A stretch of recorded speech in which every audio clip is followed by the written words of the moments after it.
Hi, I'm Brianna Meyer, and I'm going to be showing my friend Skylar the replication bubble. Hi, I'm Skylar. I watched Bree create the diagram without notes, and she is presenting this without notes.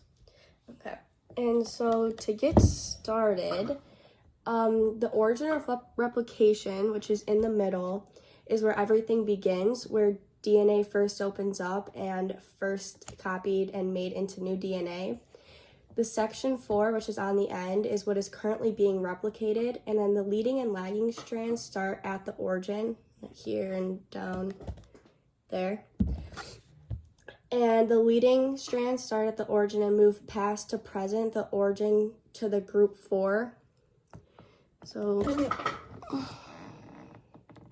the origin to the group 4 this way. And then the lagging strand is replicated in the opposite direction in the form of short osmotic fragments, and then what's in yellow is the osmotic fragments, and the purple is the lagging strand.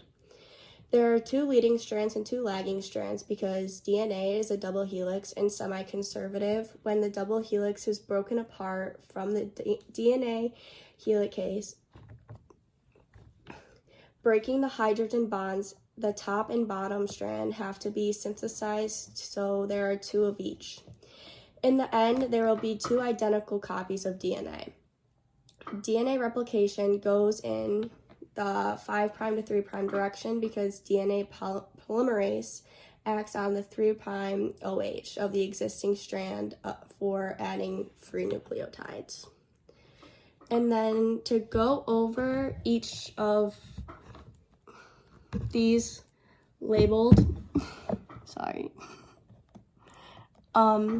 So first we start off with the DNA helicase.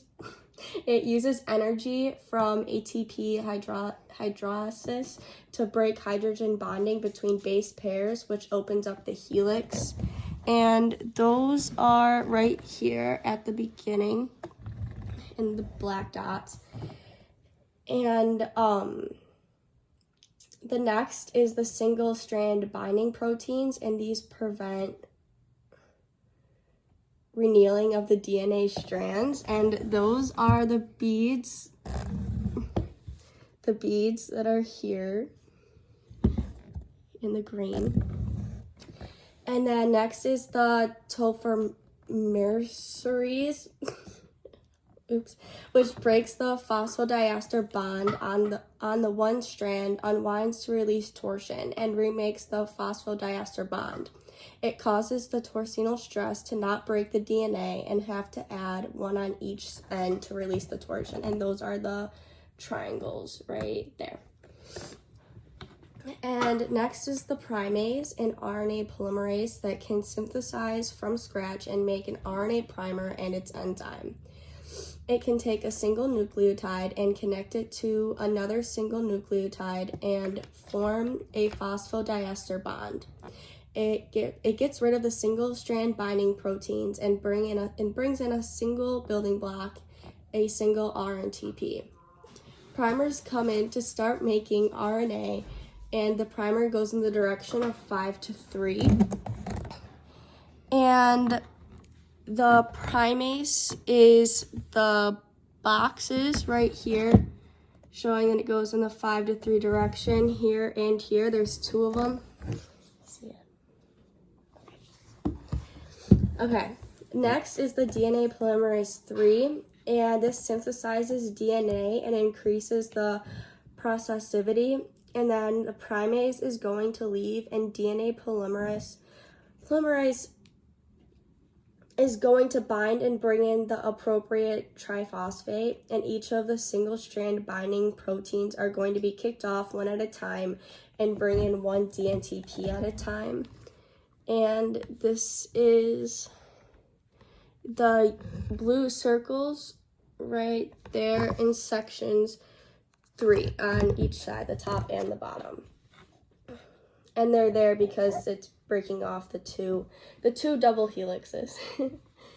And next is the sliding clamps, which are binded to the DNA polymerase and also binds around to form a circle.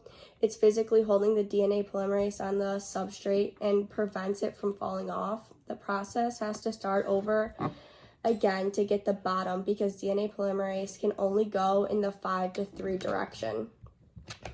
At the end, because adding one building block at a time is going to get rid of one single strand binding protein at a time, the template bases will be exposed and the new DNA will be added. And those are right next to the blue DNA polymerase 3. They're attached. Next is the DNA polymerase 1, and this binding to the primer removes the RNA primers and replaces it with DNA. It degrades the RNA primer synthesized DNA using the 5' DNA fragment as a primer. It breaks off one nucleotide at a time until the entire RNA primer is gone. The primer with the DNA strand that joined to the rest of the DNA for the leading strand. It is going to break the phosphodiester bond, break off one nucleotide at a time until the entire RNA primer is gone. To fill the hole, it is going to hold on to the pre-existing polymer and extend DNA, left with 2 DNA fragments that are adjacent, touching each other.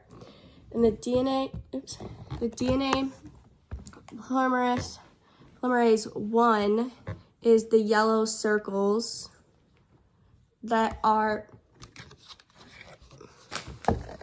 here and there. See? And then the last step is DNA ligase, and then this seals the nick, forming a phosphodiester bond between the 2 DNA strands, between the Okazaki fragments and the leading DNA strand. And so again in yellow, what's in the Okazaki fragments is a part of the lagging strand, and the blue circle is what joins it together.